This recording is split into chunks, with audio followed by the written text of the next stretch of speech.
What a headshot! What a head! How's it, guys? This is Dayvy, FPL, and welcome back to the Fantasy Premier League video here on my channel. Now in this video, I'm bringing you the second video of draft week, and it's going to be the template draft. So as we approach or nearing that game week 1 deadline on Friday in about 3 weeks time, I decided to bring you a template draft just to show you what the current template is and which players are super highly owned and which players might be slightly more differential. Now we'll be doing an updated video closer to the deadline as we have not reached that max capacity of the total players yet, as predictions show that it might be closer to that 10 million total player mark than any other previous season. But it is always nice to kind of see which players are highly owned, which players might actually burn you if they do bang in the opening stages of this competition, but also maybe some players that you can avoid with high ownership that might lead to more differential options. So that's something you guys are interested in. Sit back, relax, and let's get straight into it. So the first question we're going to be going over is to template or not to template. That's going to be the question that's going to be on everyone's mind as you guys watch this video. But as you guys know, if you've watched kind of the draft review videos, a lot of people have actually been coming up with drafts that look relatively the same, or at least have about 6 or 7 of the same players. Now my favorite saying to summarize this talking point is going to be the template is there for a reason, and when you guys see some of these options you can honestly agree. What this saying is kind of describing is that especially at this stage of the FPL season, the preseason 3 weeks ago, if you guys do have an FPL account or at least registered a team, you probably are quite an enthusiast, and that's what the template of the enthusiast might be an actual good selection. Now if you guys do remember last season, it was a very template kind of game week 1. A lot of us had very good options, had a very good game week 1 score because the template options actually returned. And I think this season will be the exact same situation where the template is actually going to do well for the opening couple game weeks. But don't worry, that doesn't mean the entire season is going to be a template season. As the game weeks go on, as the transfers are used, we will kind of differ from that template as much as possible, and that's where the real gain is going to be made. But to answer the question of to template or not to template, well, I'm on the bandwagon of to template because my drafts have been pretty template, to be honest, or I might actually have been setting the template. No, I'm just joking. I'm not big enough to set any template, but I do think my options this season are going to do quite well, and most of them actually come out of this draft. But that doesn't mean that your team can't be different. I guess the situation of if you want to win FPL, you might have to be different from the template, but I would say if you want a good rank, it doesn't really matter if you start the season off too bad, as you'll then have so many game weeks to kind of catch it up on. But I guess the big situation about to template or not to template is going to be effective ownership, and what this kind of means is that in everyone's team, how highly owned is that option, including captaincy and benchings. For example, let's just say that Mo Salah goes into game week 1 with 100% ownership. If everyone captains him, so 100% of those options do captain him, his effective ownership is then 200%. Now there's a big debate of whether you guys should incorporate effective ownership in your analysis of your team. There's a side that says go for it because you kind of get more insights into what's a risk, what's not a risk. And then there's the other side that says don't incorporate it because it makes you scared of decisions and you might not be going for those differentials because of their low effective ownership. But at the end of the day, you guys can adjust your strategy throughout the season. If you want to go template game week 1, that doesn't mean you have to be template throughout the entire season. And that's why I think it's not too bad to actually go for a nice team to start off this season, and then you can adjust it as the season goes on, depending on your rank. But you guys might have a different perspective. You might be heavy, not to template savvy, and you might be going for a completely differential team. Let me know if you guys are in the comments down below. If you have a different perspective on this question, let me know in the comments down below, and we can have a little bit of a debate like we are actually on the Discord channel. But maybe after seeing this draft and realizing how many template options you guys actually do own, you might actually change side from left to right. But now let's go on to the actual template draft, and how I actually made this team was I went to the Fantasy Premier League transfer page. I sorted by team selected by, and that's going to be the team that you guys see on screen here. And what I also try to do is I try to make it within budget. So yes, this team is actually affordable if you guys do want to go for it. There were some options here and there that I will talk about that actually had a higher ownership than the options in the starting 11, but I simply couldn't afford them. A good option there is going to be Heung-min Son. I've decided to go for the more highly owned premiums, but Heung-min Son's ownership was still pretty high, so I would also consider him as a template option. But 0.0 in the bank, so you guys are just able to afford this draft, and let me know if you're actually going to be going for it heading into game week 1. I'm going to start off with the bench as I do with all drafts, but especially this draft, there's actually some dominant bench options that you guys should maybe consider. Starting off with the goalkeeper, there's not a kind of standout 4.0 goalkeeper of choice this season, unfortunately. Ben Foster last season because he was actually playing for Watford, but this season, there's no option that actually plays at that price point. Heading on to the rest of the department, Andres Perez, a pretty high-owned midfielder at 21.7%, so a lot of people opting for him on the bench, and I can understand why. Got an assist for Mitrovic in that game against Benfica a couple of days ago, so for me, he's the standout 4.5 midfielder. Neco Williams then comes in as the standout 4.0 defender with 18.2%, but I think that both these options, Andreas Pereira and Neco Williams, will have a significant boost in their ownership as we approach that Game Week 1 deadline. Then finally we have Greenwood, no, not the midfielder for Man United or the winger for United. This is going to be the one from Leeds, the 4.5 forward, and he comes in with a nice ownership of 28.3%. So the highest owned player on our bench. Now this might be a little bit of a debate to actually go for, because in my personal opinion, the 4.5 forwards aren't going to feature for their respective teams.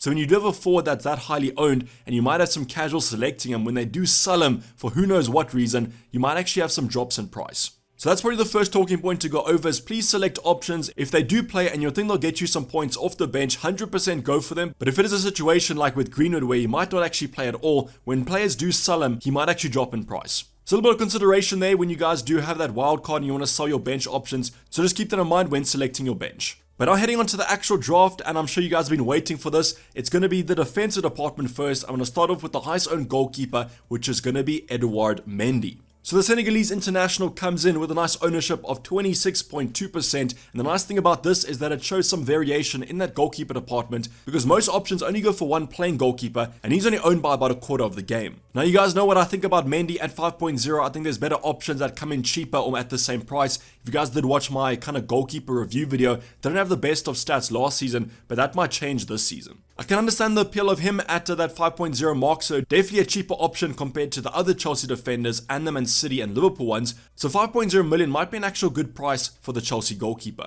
Now we're going to move on to the next department, and as you guys will have known from my template drafts, I'm going to be going from left to right, from highest owned to lowest owned in my starting 11. So starting off with the highest owned defender in the game, it's going to be Trent Alexander-Arnold with a nice ownership that's just below that 55% mark. So completely understandable here. In my opinion, Trent is a great asset to have, probably one of the best assets in FPL to actually own, and that's why I think the fact that he's owned by more than 50% of the game is really understandable.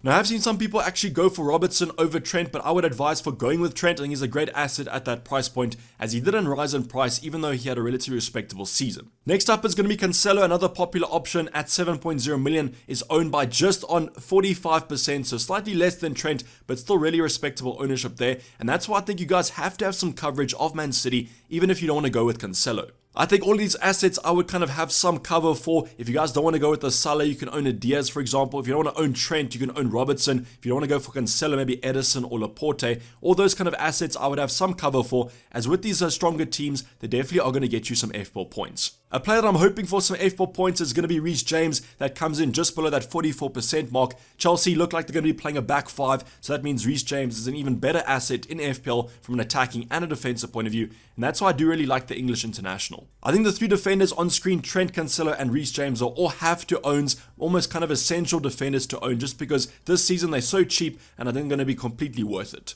Now the last option in our defensive department is going to be Perisic, and he comes in as a nice 39.6% ownership, which is slightly lower than that 40% mark. Now the thing about Perisic is that he actually has been dropping at a steady rate, and the reason for that is he actually hasn't been training in that Spurs team. He has been handling an injury, and all I know is that Conte's training sessions are very fitness heavy, very kind of intensive, and I think that's why Perisic has been given these training sessions off. But that also does worry me slightly about his preparation for Game Week 1, but let's just say that he is training this week and comes back for some preseason minutes, then he should be ready to go. But in my own team, I'm completely avoiding that Spurs defense for now, unless maybe Perisic comes back to training and looks ready for Game Week 1, as there's been some heavy rotation in those fullback positions, and even Lucas Moura right now is considered a right wing back. But I think to wrap up the defensive department, I think all three on the left-hand side, from Trent to James, look pretty essential and in my own team. And then Mendy might be a consideration if you guys want to go for a cheaper goalkeeper. But right now, Perisic and that Spurs defense, I want to see them in preseason. With Spence rumored to be signing relatively soon, there might be some heavy rotation in left wing-back and those right wing-back slots. But now going on to our midfield department, and the most highly owned option is going to be a no-brainer. It's going to be Mo Salah at 58.1%. Now, spoiler alert here that Mo Salah is not the most highly owned option in the game right now, which is absolutely mind-boggling in my opinion. Now, the Egyptian comes in with a really respectable ownership, and you can understand that after some really strong seasons on the trot in FPL, and I mean, he's honestly probably the best option in the game to own. Now, with a favourable run of fixtures for Liverpool in the opening couple of game weeks, again, Mo Salah's ownership or effective ownership will be off the chain, as most people look to captain him against Fulham in game week 1. So this is one of those positions that if you guys are going to go no Salah, we'll be creating a no Salah draft in the future for this draft week. But if you're going to be going for no Salah, you have massive you-know-whats. Heading up the second position is going to be his colleague Luis Diaz at a nice 30.9% ownership. And just to give you guys a little bit of an alert here, that he's quite a lot more highly owned than Robertson. That's quite surprising for me, but maybe people favor the Liverpool attack to the defense. I favor the defense, and that's why I've gone for Robertson. But with Luis Diaz at 30.9%, that's pretty high. But just remember, if people are going to go with no Salah, then Luis Diaz is the essential pick in that department with Jota now injured. That does worry me slightly though, because if I don't own Diaz and his ownership is around that 31% mark, I'm honestly hoping that he blanks going into game week 1. Now the next two midfielders are going to be on our cheaper side, and if you guys did watch my updated draft video, both of these options are in my team. It's going to be Pedro Neto at 20.7% and then Bruno G at 20.3%. Now both these two assets I do really like. I think at their price points they're great value for money, and I'm expecting big things at a cheap price. Now Neto's ownership has actually been steadily declining over these past couple of days, and I think most people are shifting away from the 5.5 midfielder to other more expensive midfielder options. I just think at that price point, can't really beat him, so you might as well join him and put him in your FPL teams. Finally, Bruno G, I'm expecting big things from Newcastle. However, his pick is more of a kind of 2 game week play for me. I think after those 2 game weeks, if Newcastle are looking kind of average, or maybe Bruno's not getting many points, I'll ship him out for another asset. But still, nice to see these two assets are owned by about a fifth of the game, and if you guys don't own them, you might want to actually look at them. But now finally, going on to the 2 assets that are owned by the most amount of FPL managers at this current moment, and definitely are considered template picks. And you guys know what's coming. The first option is going to be Haaland from Man City. He's the most highly owned option in the game at just under 62% ownership. Now you guys can understand why Man City are a great team and Haaland is a great option. It's just going to be interesting to see how he adjusts to the Premier League. But the hype is there right now, and if you guys don't own Haaland, you're hoping that he blanks because that ownership is simply massive. And just think about that, Haaland's owned by more managers than Salah is. But like Salah, great option for captaincy in these opening couple game weeks, and that's why I'll probably be going for him. If I don't start with him, I'll bring him in probably game week 2 or 3 when those Man City fixtures look absolutely amazing. The final option though comes in with just a little bit less percentage ownership. It's going to be Gabriel Jesus for Arsenal. New signing for Arsenal at 8.0 million. Great price point, I think, for kind of a nailed top 6 striker, and his preseason form has actually looked quite strong. Now the only thing I hope is that Arteta doesn't experiment too much, but I do think Gabriel Jesus will start most Premier League games, and that's why I think he's also more of an essential option, at least for the template. But this draft for me, it gives me some deja vu for my own updated draft, and I'm pretty sure you guys are looking at this like it's your own team, but definitely some great assets and some great picks for this FPL season. Now to kind of wrap up this video, as you guys have just seen the draft, I want you to comment down below how many of these template players do you guys own. I currently think in my starting 11, 7 of these options are in my team, and then I have 2 on the bench of Andreas Pereira and then Neco Williams. So that kind of leaves the total to 9 out of 15, which is a very high percentage. So as you guys can see, I'm more of a template side of manager. But if you guys have a low ownership, post your draft down below as I want to see what differentials you guys are picking. But this is basically wrap up the video, guys. Hopefully you did enjoy it. Please don't forget to like if you did and subscribe if you haven't subscribed yet. I'll be seeing you guys for more drafts coming up this draft week. So make sure those bell notifications are turned on and that you are subscribed to the channel. But I'm signing off. It's me, Dayvy FPL, and I'm out. Cheers. Bye.